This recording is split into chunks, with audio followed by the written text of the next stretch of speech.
शहडोल में ऑक्सीजन की कमी से 12 मरीजों की मौत। शनिवार रात 12 बजे ऑक्सीजन का प्रेशर कम होने की वजह से हो गई। मरीज तड़पने लगे। परिजन मास्क दबाकर उन्हें राहत देने की कोशिश कर रहे थे, लेकिन वे नाकाम रहे।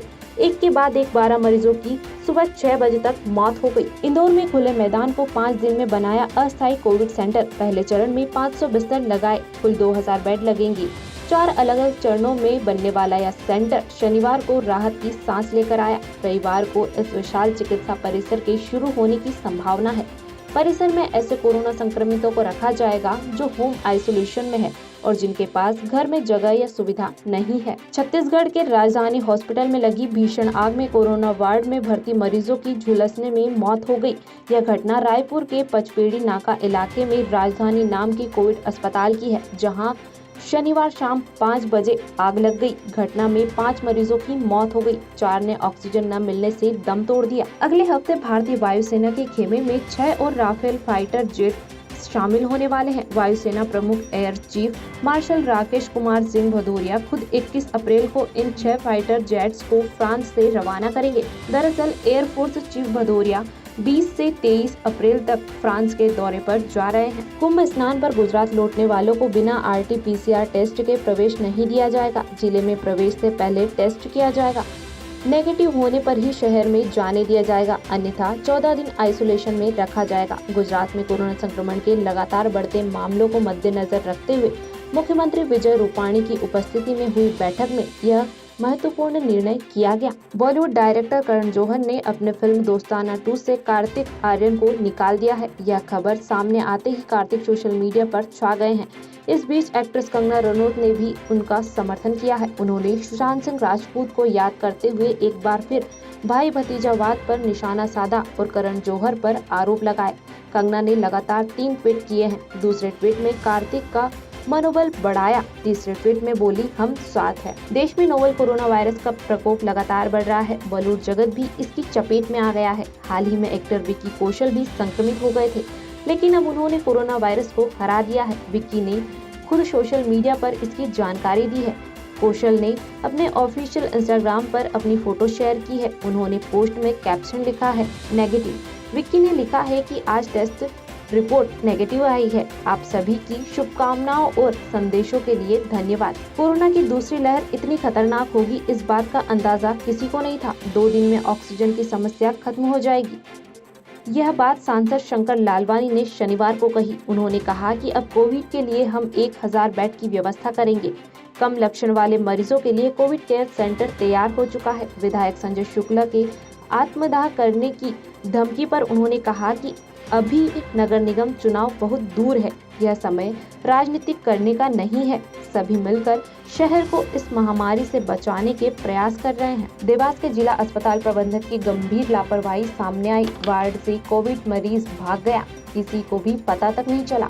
मरीज के भागने की सूचना के बाद वार्ड और अस्पताल में हड़कंप मच गया। करीब 30 मिनट के बाद मरीज अस्पताल से करीब 200 मीटर दूर बस स्टॉप पर बैठा मिला, जिस पर PPE किट पहने स्वास्थ्य कर्मी उसे बाइक पर बैठाकर अस्पताल लाए। कोरोना के बढ़ते मरीजों के बीच राजधानी पटना के कई अस्पतालों में ऑक्सीजन की भारी कमी बताई जा रही है, जिससे लोगों की मुश्किलें बढ़ गई है। वहीं इस बीच बिहार के एक बड़े मेडिकल कॉलेज NMCH के अधीक्षक ने कहा, उनके अस्पताल में ऑक्सीजन की कमी है। ऐसी सूरत में मरीजों की जान जा सकती है और सरकार उन्हें इसके लिए जिम्मेदार ठहरा देगी।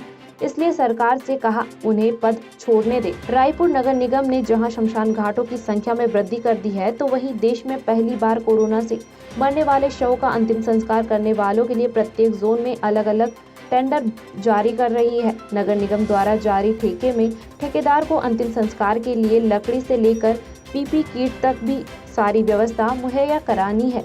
ठेकेदार के 4 से 5 कर्मचारी प्रत्येक शमशान घाट पर नियुक्त किए गए हैं। कोरोना महामारी में मालवा और निमाड़ के करीब 11,000 गंभीर मरीजों की सांसें इंदौर की व्यवस्था पर निर्भर होकर रह गई है। इसमें इंदौर और उज्जैन संभाग के 15 जिलों के मरीज शामिल है। ऑक्सीजन हो या रेमडेसिविर इंजेक्शन, साथ ही अस्पतालों में बेड की जरूरत, सभी के लिए इंदौर केंद्र बिंदु बना हुआ है। इसलिए इंदौर इस समय दोहरे बोझ से लदा हुआ है। शनिवार को प्रधानमंत्री नरेंद्र मोदी बड़ी बैठक में हिस्सा लेने के बाद रविवार को अपने संसदीय क्षेत्र को लेकर मीटिंग में PMO से मिली जानकारी के मुताबिक वाराणसी में कोरोना स्थिति की समीक्षा के लिए रविवार सुबह 11 बजे बैठक हुई। बैठक में शीर्ष अधिकारी, स्थानीय प्रशासन और वाराणसी में संक्रमण से लड़ने वाले डॉक्टर शामिल हुए। प्राप्त जानकारी के अनुसार प्रधानमंत्री नरेंद्र मोदी नियमित तौर पर राज्यों के मुख्यमंत्रियों और अधिकारियों से विमर्श करेंगे। बिग बॉस 30 की कंटेस्टेंट और पंजाबी सिंगर शहनाज गिल अक्सर अपनी लाइफ से जुड़ी अपडेट अपने फैंस के साथ शेयर करती रहती हैं। उन्हें अक्सर शो में अपनी फैमिली की बातें करते देखा जाता था। हाल ही में शहनाज ने अपने इंस्टाग्राम पर मां संग कुछ तस्वीरें शेयर की है। कैप्शन में लिखा है, मां फैंस का कहना है कि वो हूबहू अपनी मां की तरह दिखती है। महाराष्ट्र में विपक्ष के नेता देवेंद्र फडणवीस ने आरोप लगाया है कि महाराष्ट्र सरकार केंद्र शासित देश दमन के एक रेमडेसिविर आपूर्तिकर्ता को परेशान कर रही है, क्योंकि राज्य में इस दवाई की आपूर्ति के लिए भाजपा नेताओं ने उससे संपर्क साधा था। फडणवीस ने बताया कि महाराष्ट्र विधान परिषद में विपक्ष के नेता प्रवीण दारेकर और विधान परिषद सदस्य प्रसाद लाड ने कुछ दिन पहले दमन जाकर फार्मा के अधिकारियों से मुलाकात की थी और उनसे निर्यात के लिए रखा गया माल महाराष्ट्र में बेचने का अनुरोध किया था। उन्होंने कहा, कंपनी की ओर से उन्हें बताया गया कि यदि केंद्र और राज्य सरकारें मंजूरी देंगे तो वे पूरा माल महाराष्ट्र को बेच देंगे। देश भर में तेजी से बढ़ रहे कोरोना वायरस के प्रकोप के मद्देनजर नेशनल टेस्टिंग एजेंसी ने जेईई मेन एग्जाम 2021 की अप्रैल में होने वाली परीक्षा स्थगित कर दी है। जानकारी के मुताबिक 2021 एग्जाम के 2 सेशन पहले ही फरवरी और मार्च में पूरे हो चुके हैं। कोरोना के बढ़ते मामलों के बाद स्टूडेंट और उनके माता पिता की मांग को देखते हुए नेशनल टेस्टिंग एजेंसी ने परीक्षा को स्थगित कर दिया है। मुंबई इंडियंस ने आईपीएल 2021 में शनिवार को सनराइजर्स हैदराबाद को हराकर पॉइंट टेबल में टॉप पोजीशन हासिल की है। मुकाबले में मुंबई की शुरुआत अच्छी रही, लेकिन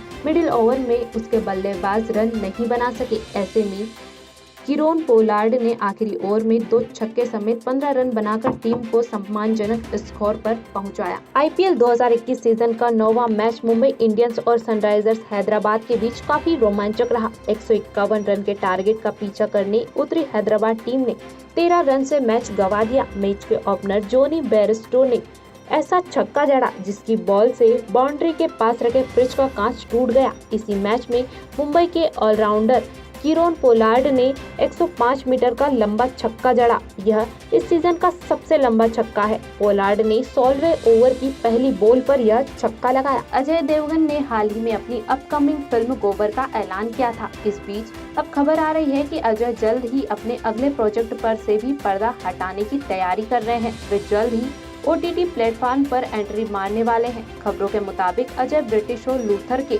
रीमेक में काम करने वाले हैं। रिपोर्ट के मुताबिक लूथर के रीमेक को वेब सीरीज में तब्दील किया जाएगा। लूथर के रीमेक के जरिए अजय देवगन OTT प्लेटफॉर्म पर डेब्यू करेंगे। बॉलीवुड में कोरोना का कोहराम जारी है। अब अर्जुन रामपाल भी हुए कोरोना संक्रमित। नील, नितिन, मुकेश और उनकी फैमिली के कुछ मेंबर्स भी पॉजिटिव पाए गए हैं। इस बात की जानकारी सोशल मीडिया पर अर्जुन और नील दोनों ने पोस्ट शेयर कर दी है।